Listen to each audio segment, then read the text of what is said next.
자, 하루에 기출문제 5문제씩만 풀어보자. 2021학년도 4월 고3 전국연합학력평가 지구과학 1 11번에서 15번까지 문제 같이 보도록 하겠습니다. 11번입니다. 해수의 밀도와 관련된 문제죠. 기억, 해수면에서의 염분은 2월보다 9월이 작다. 선생님이 여기에 먼저 표시를 해놨습니다. 2월은 34.2 PSU, 9월은 32.9 PSU. 따라서 염분은 2월보다 9월이 작다라는 기억은 맞는 보기가 됩니다. 니은 수온의 연교차는 깊이 0m보다 80m에서 크다. 연교차를 물어봤으니까 1년 동안 어떻게 변하는지를 봐야 합니다. 가장 낮은 온도는 약 12도이고요. 그리고 가장 높은 온도는 해수면에서 약 24도 이상이 되겠네요. 그런데 80m에서는 이 10도 언저리에서 계속 유지가 되고 있고 오히려 12월 달에 약 14도 정도 되는 것으로 봐서 연교차가 그리 크지 않은 것으로 볼 수 있습니다. 따라서 80m에서 더 크다라고 했으니까 니은은 풀린 보기가 되겠습니다. 디귿, 깊이 0에서 20m 구간이면은 이 정도 구간이 되겠네요. 해수면에 거의 근접한데 평균 밀도는 3월보다 8월이 크다라고 했습니다. 자, 3월의 염분을 보면은 약 34.2 PSU 정도 되고요.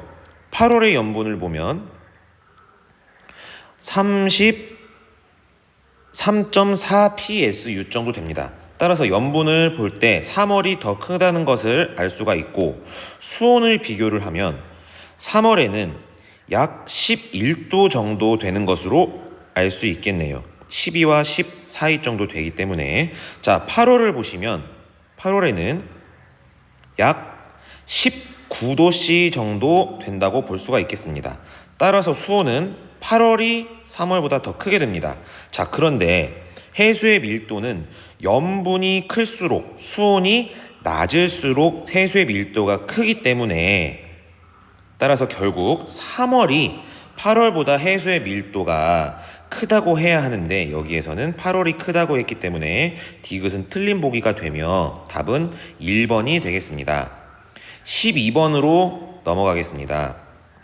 12번에서는 이러한 그림을 주어주고 이렇게 자전축이 어디로 기울었느냐라는 것을 알 수 있느냐, 알고 있느냐라는 문제를 냈네요. 자, 여기에서는 여러분 극이 태양을 향한 쪽 방구가 여름 방구라는 것을 우리가 잘 알고 있어야 되죠. 이거는 여러분들이 많이 풀어봤기 때문에 잘 알고 있는 내용이라고 생각을 합니다. 자, 그러면 여기에서는 남극이 태양을 향하고 있기 때문에 남방구가 여름, 여기서는 북방구가 태양을 향하고 있기 때문에 북방구가 여름이 되는 겁니다. 자, 여기서는 북방구가 태양을 향하고 있기 때문에 북방구의 여름이고요. 여기서는 남방구가 태양을 향하고 있기 때문에 남방구가 여름방구가 되는 겁니다. 당연히 반대 방구는 겨울이나 여름이 되겠지요. 자, 그러면 풀어보도록 하겠습니다. 기억, 가에서 지구가 근일점에 위치할 때 북방구는 겨울이다. 지구가 근일점에 위치할 때인데 북방구는 태양의 반대쪽을 향하고 있죠. 남방구가 여름일 때죠. 따라서 기억은 맞는 보기가 되겠습니다. 니은, 우리나라 기온의 연교차는 가보다 나에서 작다라고 했습니다. 우리는 여기서 연교차에 대해서 알아보고 가야 하는데요. 연교차는 보통 당연히 여름이 덥고 겨울이 춥기 때문에 그 차이를 얘기하는 게 연교차인데 연교차가 더 크려면 당연히도 여름에는 더 더워져야 되고 겨울에는 더 추워져야 연교차가 이렇게 계속 더 커질 수 있는 방향으로 간다고 우리가 반드시 알고 있어야 합니다. 이런 기본적인 내용을 알아야 문제를 잘 해결을 할 수가 있습니다. 자, 우리나라의 기온의 연교차는 가보다 나이 작다. 자, 우리나라 하면은 여러분 북방구인가요? 남방구인가요? 그렇죠. 북방구입니다. 연교차를 볼 때 우리가 하나 더 알아둬야 될 것이 여름의 근일점에 위치하면 더 덥겠죠. 근일점은 태양과 가까운 점이고 원일점은 태양에서 가장 멀리 떨어져 있는, 지구가 가장 멀리 떨어져 있을 때의 지점을 이야기합니다. 자, 여름에 더 더워야, 겨울에 더 추워야 연교차는 더 커지겠죠. 그런데 여름의 근일점에 위치하고 겨울의 원일점에 위치할 때 비로소 연교차가 더 커지게 된다는 것을 그러면 우리는 알 수가 있습니다. 이걸 토대로 니은을 풀어보겠습니다. 그러면 북반구가 여름일 때 여기에서는 원일점에 위치해 있네요. 그러니까 여름의 원일점에 위치하고 있기 때문에 가장 큰 연교차가 나타날 수 없다는 걸 우리가 알 수 있죠. 자, 나번을 보겠습니다. 북반구의 여름이 근일점에 위치하고 있다는 것을 우리가 알 수 있죠. 따라서 가장 큰 연교차가 나타날 조건을 가지고 있고요. 그러면 겨울의 원일점, 추운데 더 멀리 떨어져 있어서 더 추울 수 있는지 보겠습니다. 자, 원일점일 때 남반구가 여름이고 북반구가 겨울이네요. 따라서 나의 경우 가보다 북반구에서는 연교차가 더 크다는 것을 알 수가 있습니다. 그래서 연교차는 가보다 나에서 작다라고 한 니은 보기가 틀리게 되는 겁니다. 그러면 남반구의 경우는 어떻게 됩니까? 자, 남반구의 경우는 이때가 남반구의 겨울이죠. 이때가 남반구의 여름입니다. 그래서 남반구는 북반구와는 다르게 나가 아닌 가의 경우가 연교차가 더 커지는 경우가 되는 겁니다. 그래서 연교차가 가장 큰 경우는 남반구와 북반구에서 서로 다르다라는 것도 추가적으로 알고 있으면 큰 도움이 되겠습니다. 디귿, 남반구가 여름일 때 지구와 태양 사이의 거리. 자, 남반구가 여름일 경우는 언제죠? 자, 이때죠. 이때가 남반구가 여름이고요. 또 이때가 남반구가 여름일 때입니다.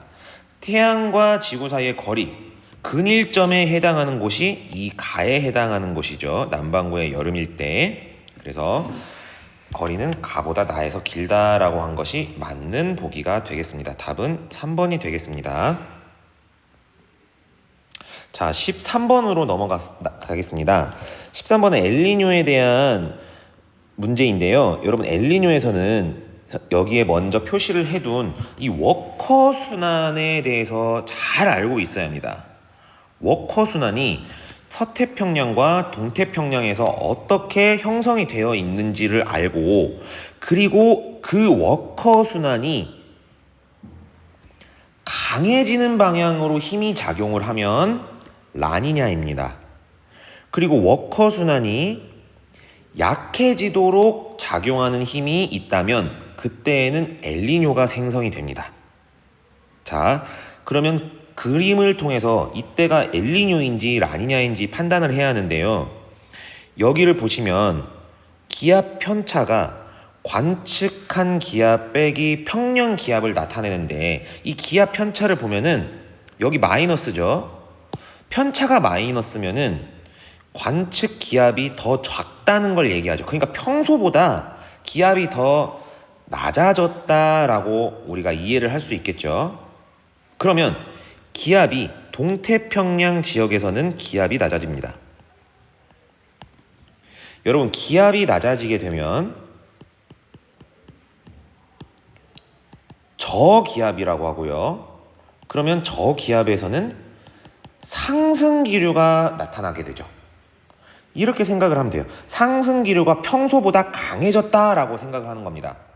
상승 기류가 평소보다 강해졌기 때문에 여기에서는 상승하는 쪽으로 힘이 더해졌다고, 평소보다 더해졌다고 생각하는 게 굉장히 중요합니다. 왜냐하면 평소의 그림은 여기에 워커 순환을 이미 그려놨기 때문에. 자, 그러면 지금 워커 순환이 강해지는 쪽으로 작용하는 것이 아니라 오히려 반대쪽으로 작용하고 있죠. 자, 그러면 서태평양도 마찬가지로 한번 봐볼까요?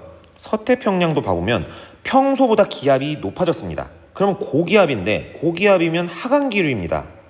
그래서 고기압인 하강기류가 평소에 비해서 더해졌다면 이렇게 하강기류는 아래쪽으로 작용하는 힘이 있겠고요. 추가가 됐겠고요. 여기에서는 워커 순환이 약해지는 방향으로 둘 다 작용하고 있다는 걸 알 수 있겠죠.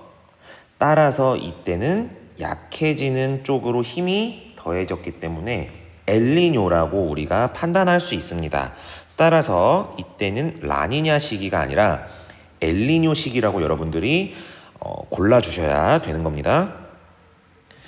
니은 평상시보다 남적도 해류가 약하다. 이것도 마찬가지로 지금 워커 순환이 약해졌죠. 워커 순환이 약해졌기 때문에 무역풍이 약해졌고 이 같은 방향으로 흐르는 남적도 해류 또한 약해질 수밖에 없습니다. 왜? 이쪽으로 부는 바람인 무역풍이 약해졌기 때문이죠. 이게 여러분 무역풍입니다. 그러면 남적도 해류가 평상시보다 약해졌고요. 또 이 해류가 평소보다 약해졌기 때문에 여기에서 빠져나간 공간을 채우기 위해서 아래에서 상승하는 용승이 있는데 얘가 약해지게 되면 그만큼 여기에서 상승하는 이 용승류도 약해지게 됩니다. 그만큼 빈자리가 있어야 그 빈자리를 채워서 올라가는 용승류가 나타나게 되는데 이렇게 약한 흐름이 있으면은 빈자리가 많이 없게 되죠. 그래서 용승도 그 빈 공간을 잘 뚫고 들어가지, 비집고 들어가지 못하기 때문에 용승이 강해지는 것이 아니라 약해지는 겁니다. 따라서 답은 2번 니은이 되겠습니다. 14번으로 가겠습니다. 주계열성과 관련한 문제인데요. 여기에서는 여러분 분광형의 온도에 따른 순서를 알아야 하는데 저는 오바프 극흠으로 외우고 있습니다. OBAF, GKM 순으로 여러분 온도가 낮아진다는 것을 알아야겠고요. 절대 등급은 광도를 나타내는 똑같은 의미이다라는 것도 알고 있어야겠습니다. 그리고 주계열성은 질량이 클수록 수명이 작다는 것도 알고 있을 때 이 문제를 잘 풀 수 있겠습니다. 가가 나보다 큰 값을 가지는 것을 골라야 하는데요. 가는 분광형이 A이고 나는 M인 것을 토대로 해서 주계열성에서는 분광형이 클수록 질량도 크기 때문에 가와 나의 질량을 비교하면 가가 나보다 크다는 것을 알 수가 있습니다. 자, 그래서 질량이 큰 가에서 표면 온도도 크다. 그리고 질량을 보지 않더라도 이 분광형만 봐도 분광형으로 표면 온도를 추정할 수가 있죠. 이 분광형이 O 쪽으로 향하는 방향으로 갈수록 표면 온도가 높다는 것을 알 수 있습니다. 자, 그리고 광도도 질량이 큰 가가 더 크다는 것을 알 수가 있고요. 단 주계열에서 머무는 시간, 수명은 가가 나보다 더 작다는 것을 우리는 알 수 있습니다. 그래서 답은 3번 기역 니은이 되겠습니다.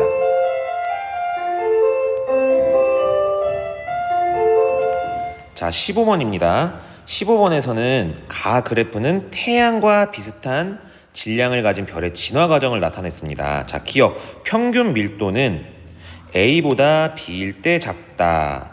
여러분 A는 백색 외성이죠. 백색 외성은 주계열성보다 그리고 적색 거성보다 밀도가 더 큰 천체입니다. 그래서 A보다 B일 때 작다라는 말은 맞는 보기가 되겠습니다.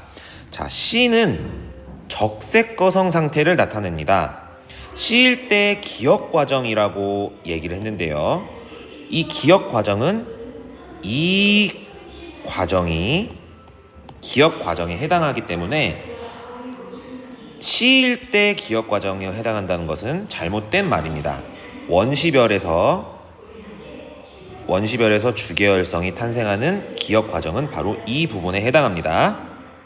디귿, 니은 과정에서 별의 중심액은 정역학 상태이다. 자, 니은은 주계열성이 끝나고 그리고 중심액에서 수소가 다 탔어요. 수소가 없고 헬륨으로 된 중심액이 중력으로 수축하는 과정의 단계입니다. 따라서 이때는 중심액에서 헬륨의 핵합성이 일어나지 않고 오히려 중력 수축으로 온도가 올라가고 있는 시점입니다. 따라서 정역학 평형 상태가 아니라 오히려 중심액은 수축되고 있는 상태이다 라는 것을 여러분 알아두셔야 합니다. 그래서 온도가 상승하게 되는데요. 이 온도가 상승하다가 1억 켈빈이 될 때서야 비로소 중심액에서 헬륨 핵 융합이 시작됩니다. 그때부터 우리는 적색 거성이라고 하는 거고요. 이때는 정역학 평형 상태의 중심액이 이루어지게 됩니다.